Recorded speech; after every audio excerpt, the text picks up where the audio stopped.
Meus amigos, o ministro da Fazenda, o Fernando Haddad, está de volta das suas férias. Você sentiu falta dele? Pois é, eu não senti falta nenhuma, mas ele chegou já com uma bomba relógio no seu colo, porque o seu projeto de aumento de imposto, de aumento do IOF, está sendo barrado nesse momento na Câmara dos Deputados. Pois é, o próprio governo já conta como uma derrota certa. E na sua volta, o Haddad deu uma entrevista para a Rede Record de televisão. Pois é, de Record, o Haddad entende muito bem porque na sua administração, o nosso governo tem batido aí todos os recordes negativos frente à nossa economia.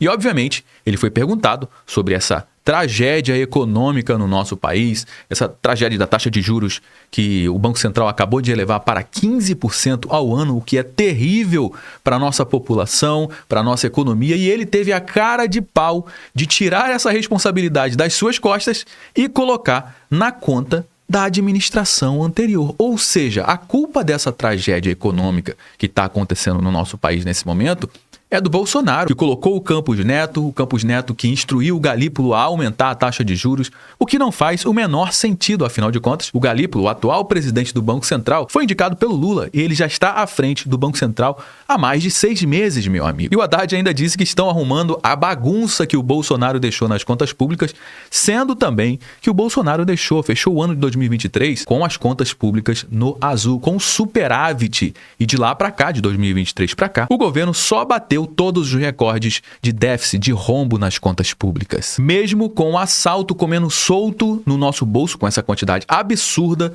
de impostos que são criados. A cada dia que passa vem um imposto novo para a gente pagar. Ou seja, mesmo com o governo batendo recorde de arrecadação, mesmo assim não está sendo suficiente para dar conta da gastança absurda que acontece no governo Lula.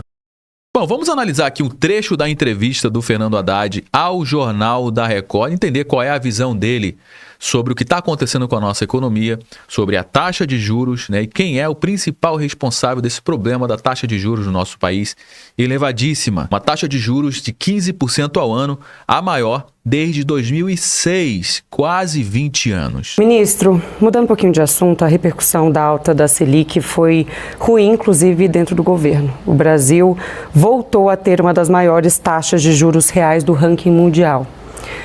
Lula criticava publicamente o ex-presidente do Banco Central, Roberto Campos Neto, e agora tem um indicado seu, Gabriel Galípolo, à frente da frente do banco, e que inclusive tem testemunhado ali aumentos consecutivos da Selic.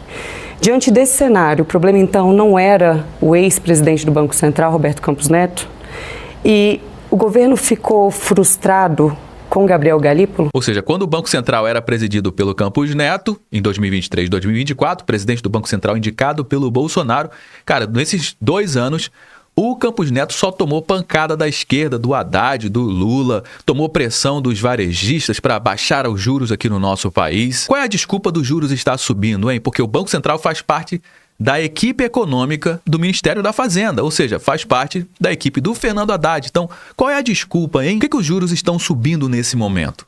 Olha, essa alta, Tainá, sendo muito honesto, e quem é do ramo sabe que eu estou falando a verdade. Essa alta foi contratada na última reunião da qual participou o Roberto Campos.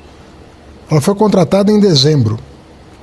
O Campos Neto sequer participou dessa reunião. Quem já estava presidindo essa reunião do Copom já era o Galípolo. E, inclusive, quem decide a taxa de juros, o aumento da taxa de juros, se vai aumentar ou baixar, não é só o presidente do Banco Central. São os diretores do Banco Central. E são 8 diretores do Banco Central. E praticamente todos os diretores foram indicados pelo Lula. E aí vem o Haddad dizer que foi o Campos Neto que já deixou desenhado um aumento de taxa de juros agora para o meio do ano de 2025. Como assim, cara? É uma coisa que chama guidance, quer dizer, é como se você estivesse estabelecendo uma contratação futura da taxa. Na última reunião do Copom de dezembro, foi estabelecido que ia ter um aumento forte da taxa Selic. Então, nós temos que olhar. Mas assim, nós estamos no começo de um mandato que carrega a memória do anterior ainda. Estão no começo de um mandato, já vai para 3 anos, meu amigo.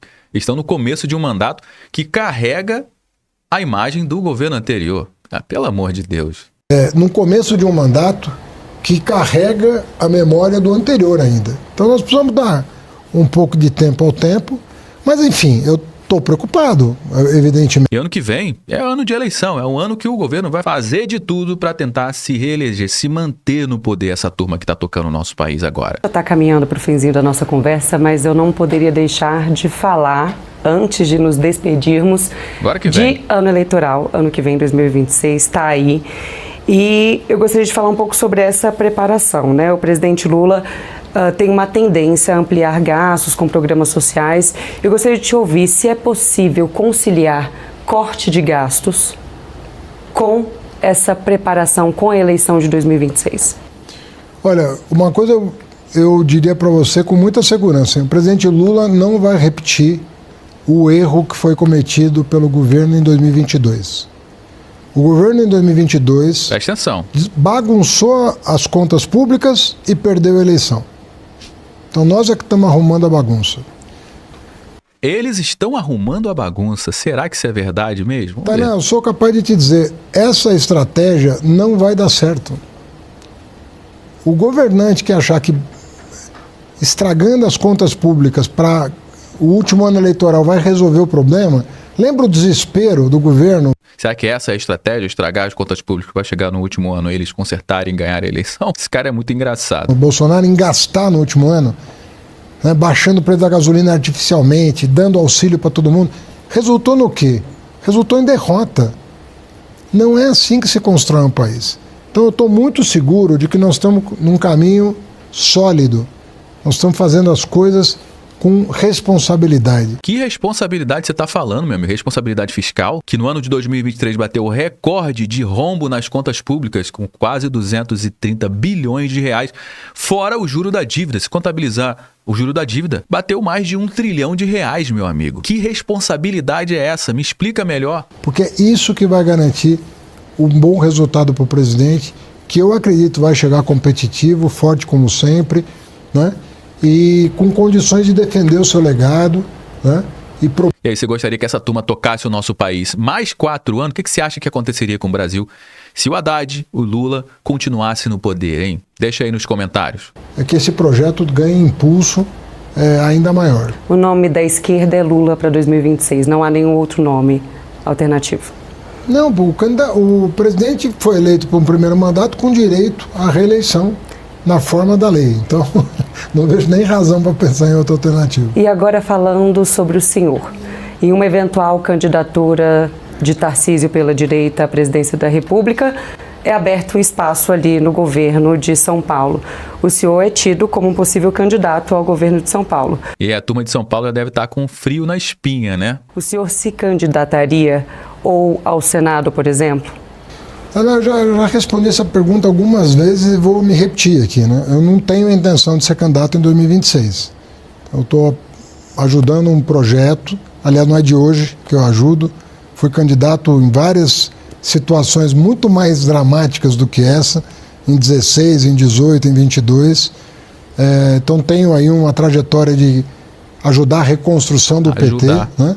E eu penso que essa reconstrução foi bem sucedida com a vitória de 22, onde eu fui candidato a governador de São Paulo, que, do meu ponto de vista, representou uma parte significativa do sucesso nacional. O desempenho foi o melhor desempenho da história do PT no Estado. Mas, enfim, eu acho que tudo tem seu momento. Eu já participei de outras ocasiões, mas, assim, não tenho intenção de me candidatar em 26. Obviamente, essa entrevista do Fernando Haddad acabou repercutindo em vários portais de notícia, como, por exemplo, aqui na CNN. Haddad, alta da Selic de 15% foi contratada por Campos Neto. Cara, que gafe. Questionado se o governo estaria desapontado com o seu indicado ao Banco Central, ou seja, o Gabriel Galípolo, o atual presidente do Banco Central, foi indicado pelo Lula e pelo Fernando Haddad, faz parte da equipe econômica do Fernando Haddad. O ministro apontou que o começo de mandato do Galípolo carrega a memória do anterior, que não faz o menor sentido, como a gente já comentou. Outra coisa interessante, que ele falou que estaria arrumando a bagunça que o Bolsonaro deixou, né? O Haddad, Bolsonaro bagunçou contas públicas em 2022 e perdeu nós arrumamos. O Haddad mentiu na cara dura e infelizmente tem muita gente que acaba acreditando no Lula, no Haddad. Essa turma ama mentir, mas graças a Deus a gente tem a internet, graças a Deus a gente tem a informação descentralizada, na verdade, porque eu vou trazer aqui alguns dados para você. Essa matéria que saiu aqui em janeiro de 2023, no início do governo Lula. O governo fecha 2022 com superávit de 54 bilhões, o primeiro superávit em 9 anos. Em dezembro, o saldo positivo foi de 4,4 bilhões de reais, acima das expectativas do Ministério da Fazenda, isso no governo Bolsonaro.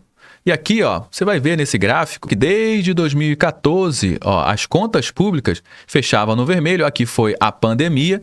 Logo em seguida, consertou, né, já se ajustou as contas públicas e em 2022 teve um superávit de 54,1 bilhões de reais, ou seja, dinheiro no caixa. Que bagunça é essa? Acho que o Fernando Haddad deveria estudar um pouquinho mais de matemática, um pouquinho mais de economia, para entender o que é conta pública bagunçada, que é exatamente o que está acontecendo no governo Lula. E no ano seguinte, no ano de 2023, aí sim começou a brincadeira do governo Lula. Tá aqui, ó. Governo brasileiro fecha contas de 2023 com um déficit histórico de 230 bilhões de reais. E isso daqui é começar a fazer bagunça nas contas públicas. Nessa matéria que saiu aqui no dia 31 de janeiro agora de 2025, desse ano, analisando o que aconteceu com as contas públicas em 2024. Olha o que aconteceu em 2024. Contas públicas têm déficit nominal de quase 1 trilhão de reais em 2024. Ah, Josué, mas não é um déficit nominal que a gente tem que acompanhar. Tá bom, então vamos entender o déficit nominal dos últimos governos desde 2016. O déficit nominal soma quase 1 trilhão de reais, 998 bilhões de reais em dezembro de 2024, contabilizando o acumulado, né, dos últimos 12 meses. Se a gente analisar aqui, ó, no governo Bolsonaro teve a pandemia e, cara, o que aconteceu com as contas públicas? Problema. Teve que colocar dinheiro no bolso das pessoas, ou seja, expansão da base monetária, mas logo em seguida, com o aumento da taxa de juros e com as políticas públicas e monetárias que o governo Bolsonaro fez, o que aconteceu? Ó, começou a organizar as contas e fechou com resultado primário no positivo em 2022. Agora, entrou o Lula, o que aconteceu? Isso aqui, meu amigo, ó. Esse déficit tá batendo aqui, ó, quase 1 trilhão de reais em apenas 12 meses. E a gente está tendo resultados piores ou iguais de uma pandemia, mesmo sem ter uma pandemia, meu amigo. Só tendo esse carinha aqui, ó, no poder junto com esse rapaz, Fernando Haddad, o ministro da Fazenda, que deu essa entrevista bizarra que a gente acabou de acompanhar. E o próximo governo que assumir esse país, esse sim, vai pegar uma casa completamente bagunçada, uma terra arrasada. E vai precisar trabalhar e muito para colocar a casa em ordem. Bom, meus amigos, já trouxe algumas informações aqui no nosso conteúdo de hoje. Todo mundo já sabe que o nosso bate-papo não finaliza quando o vídeo acaba. Na realidade, eu só dei o start. Eu só trouxe algumas informações. A gente vai dar prosseguimento à nossa conversa aqui no campo dos comentários. Deixa a sua mensagem aqui. Eu quero saber o que você acha disso tudo. Você sabe muito bem que a sua participação é extremamente importante para dar corpo aqui para nossa conversa. É extremamente importante também você compartilhar esse conteúdo com mais pessoas. Afinal de contas, tudo que a gente traz aqui, você não vai ver sendo divulgado amplamente na grande mídia. Você pode ter certeza disso. Então me ajuda compartilhando esse conteúdo com pelo menos uma pessoa que você conheça ou um grupo que você participa no WhatsApp. Se você gostou do nosso conteúdo, deixe seu like, se inscreva aqui no nosso canal também. Eu me chamo Josué Aragão, um grande abraço e a gente se vê agora, ó, no nosso próximo conteúdo.